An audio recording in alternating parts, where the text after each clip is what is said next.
Bem, pessoal, vamos continuar aqui nossa aula. Eu vou fazer uma mini revisão aqui só para poder lembrar o que a gente já entendeu.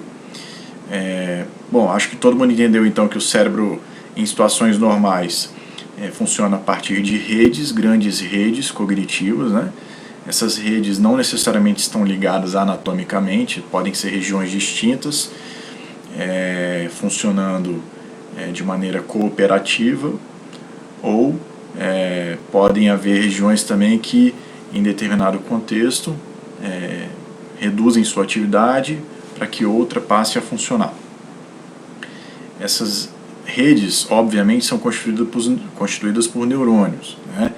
E quando esses neurônios sofrem influências negativas, ou por doenças gerais, ou por patologias neurológicas exclusivamente degenerativas, começam a aparecer sintomas cognitivos que se manifestam de variadas formas.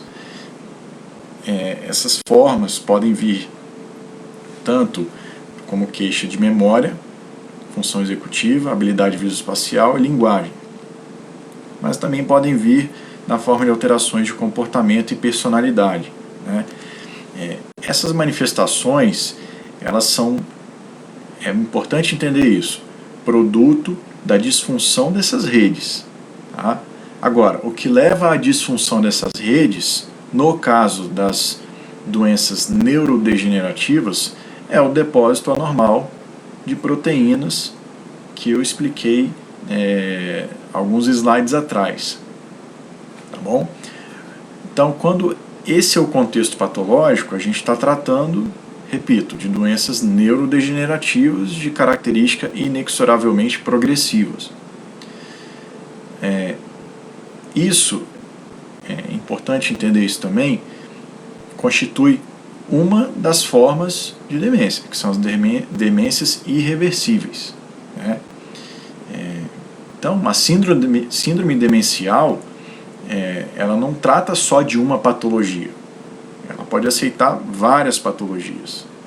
Tanto é verdade que a definição de síndrome demencial, ela não envolve, vocês não me ouviram explicar uma patologia específica. Então, quando você fala assim, a pessoa tem demência, a gente não está tratando de uma doença causadora isoladamente, a gente está tratando de várias possibilidades, né?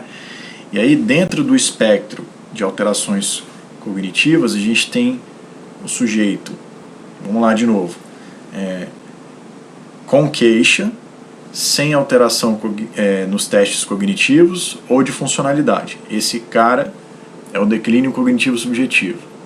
A gente tem também o sujeito com queixa, com alteração nos testes cognitivos, funcionalidade preservada. Esse indivíduo é o CCL, o comprometimento cognitivo leve. E por fim, seria a via final, seria o sujeito com queixa, com alteração cognitiva nos testes e perda de funcionalidade, que causa dependência em algum grau. Tá bom? Então essa é a mini revisão que vale a pena a gente lembrar antes da gente progredir nas nossas doenças específicas agora. Tá bom? Vamos lá.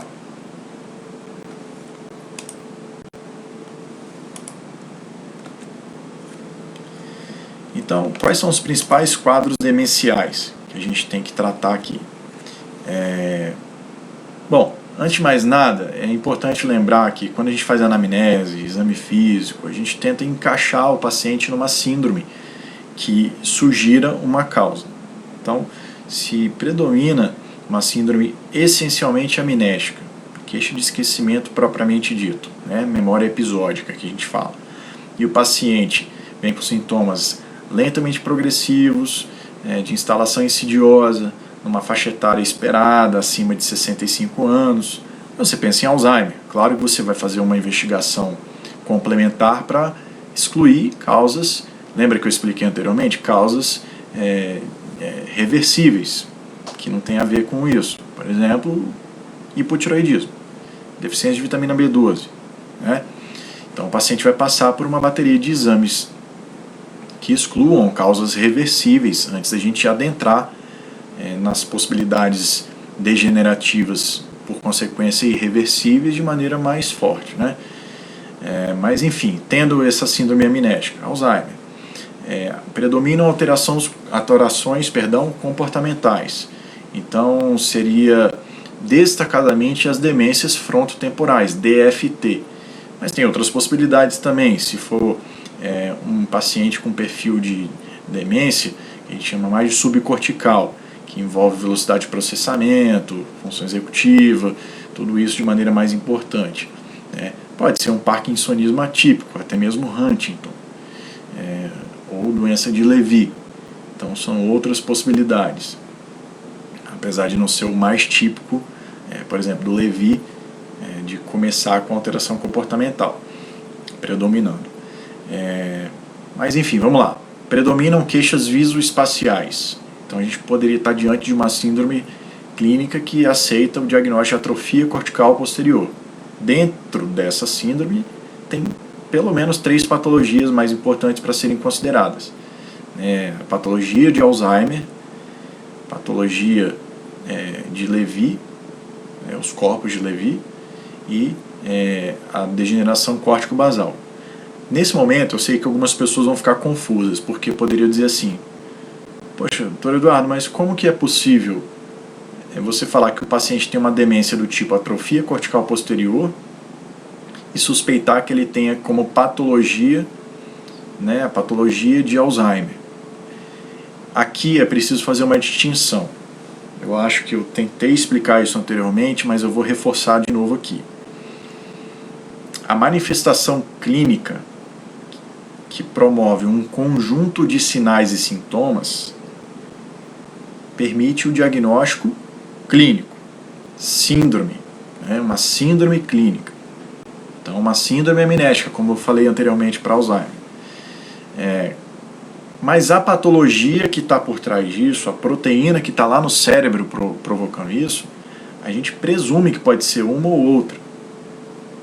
Isso a gente sabe pelos estudos que fizeram uma correlação com a síndrome clínica e o anátomo patológico dos pacientes. Então, no Alzheimer clássico, a doença de Alzheimer clássico, a gente tem a patologia de Alzheimer esperada como amiloide e tal. Certo? Na atrofia cortical posterior, a gente tem uma síndrome essencialmente constituída por sintomas visoespaciais. E aí, normalmente, os estudos que correlacionaram essa síndrome com os achados patológicos identificaram que predomina, em boa parte dos casos, a mesma patologia que era encontrada no Alzheimer clássico, que é a proteína tau e a amiloide. Então você entende que a causa da atrofia cortical posterior naquele paciente, naquela fase, é a patologia de Alzheimer. E provavelmente esse paciente, depois dos sintomas visoespaciais, vai progredir com sintomas amnésicos, que é o esperado para a doença de Alzheimer, que é a síndrome clínica. Então, doença de Alzheimer é a síndrome clínica. Patologia de Alzheimer é o amiloide e o tau. Tá? Então daí dá para entender por que na atrofia cortical posterior você pode ter a patologia de Alzheimer, mas você também pode ter a patologia que causa a degeneração córtico-basal, que é a tau, proteína tau. Ou a alfa-sinucleína, que é encontrada na doença de Levy. Tá certo? Uma forma de entender ainda melhor isso, são as demências lobares frontotemporais. O que é isso aí? É um grupo que é constituído por tipos específicos de proteínas e que podem levar a 3 manifestações. A variante comportamental da demência frontotemporal e principalmente 2 tipos de afasias progressivas primárias, que a gente vai falar um pouquinho mais adiante, tá bom? Então é importante fazer esses tipos de distinção. Quando a gente fala de sintomas, a gente está falando da síndrome clínica. Quando a gente fala de patologia, a gente está falando da proteína que a gente encontra lá quando a gente olha o cérebro da pessoa na necrópsia, debaixo do microscópio. Tá bom? Vamos adiante. Então, na demência de Alzheimer, vamos começar por ela. É o principal causa de demência, é o que a gente mais ouve falar. Lembra que eu tinha feito a ilustração lá das placas amiloides, né, dos emaranhados neurofibrilares? Então, aqui estão eles, são as patologias presentes na doença de Alzheimer, sendo que essa aqui, amarelinha, né, a placa, é extracelular, é o amiloide, e os emaranhados estão dentro aqui dos neurônios. Tá? Esses girininhos aqui, esses girinos pequenininhos, na verdade são neurônios degenerados, tá bom? Então, claro, é uma doença neurodegenerativa, acabei de falar quais são as patologias para vocês. É mais comum em mulheres, talvez porque vivam mais, tenham maior expectativa de vida e permitam então o surgimento da doença ao longo do tempo. É alto o impacto em custo de sistema de saúde, porque não se trata só de medicar, trata-se também de cuidar da dependência e das complicações que a doença provoca. E tem uma forma pré-senil, lembra que eu tinha falado da explicação anteriormente, que pode ocorrer com pacientes em faixa etária menor de 65 anos. Tem um filme bastante famoso já, né, que é o Para Sempre Alice, se eu não estou enganado, que ilustra isso, tá bom? Então essa não é a forma mais comum, a forma pré-senil é chamada de early onset, né, de início precoce, e a forma tardia, late onset, que é a mais frequente, é a mais comum, é a mais esperada. Aqui é só uma foto aqui com Alois Alzheimer, que foi o responsável pela descrição da doença, tá bom?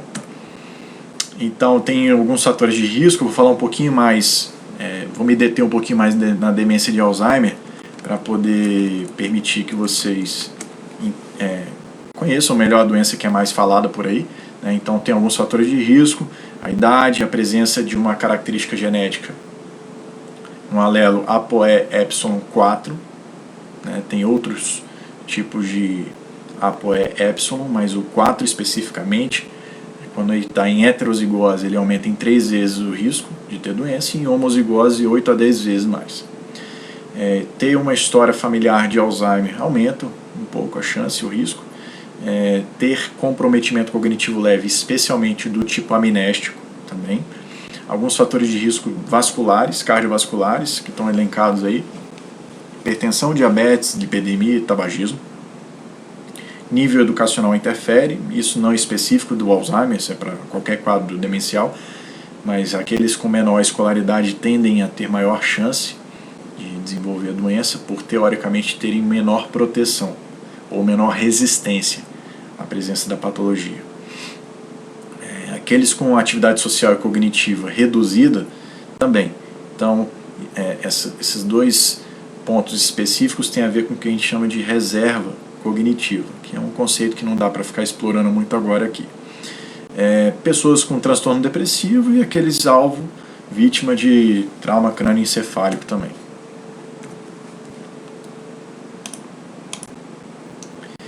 Então, como eu tinha explicado anteriormente, aqui a gente vê uma figura que mostra a classificação patológica das fases da doença. Então eles pegam as fases pré-clínicas e leves, as fases moderadas e as fases mais avançadas. E aí eles fazem análises dos cérebros dessas pessoas pós-mortem, né? E tentam identificar quanto de patologia daquelas proteínas que a gente conversou estão depositadas em que regiões do cérebro. E aí a gente vê aqui que nessa região, nessa fase que a gente chama de transentorrinal, que é uma fase pré-clínica e fase leve, o paciente ele basicamente tem proteínas anormais depositadas nessa região do cérebro aqui, que é a região transentorrinal, próxima ao hipocampo. Aqui é uma fase em que o paciente pode ter sintomas leves, principalmente de queixas de memória recente, então a memória do dia a dia, né? Na medida que isso vai se intensificando, vai se agravando, né, em termos de intensidade de depósito, o paciente vai piorando os sintomas, a memória vai piorando cada vez mais. Isso a gente chama de fase límbica, ainda predominam os sintomas amnésticos, de memória episódica, aquelas do dia a dia recente. E aí, na medida que a doença vai se espalhando, né, quanto mais escuro, maior a presença da patologia, outros sintomas que envolvem manifestações adicionais que não sejam só a memória, começam a surgir, né? Então, a gente vê, por exemplo, aqui, essa região aqui e na face medial do cérebro, né?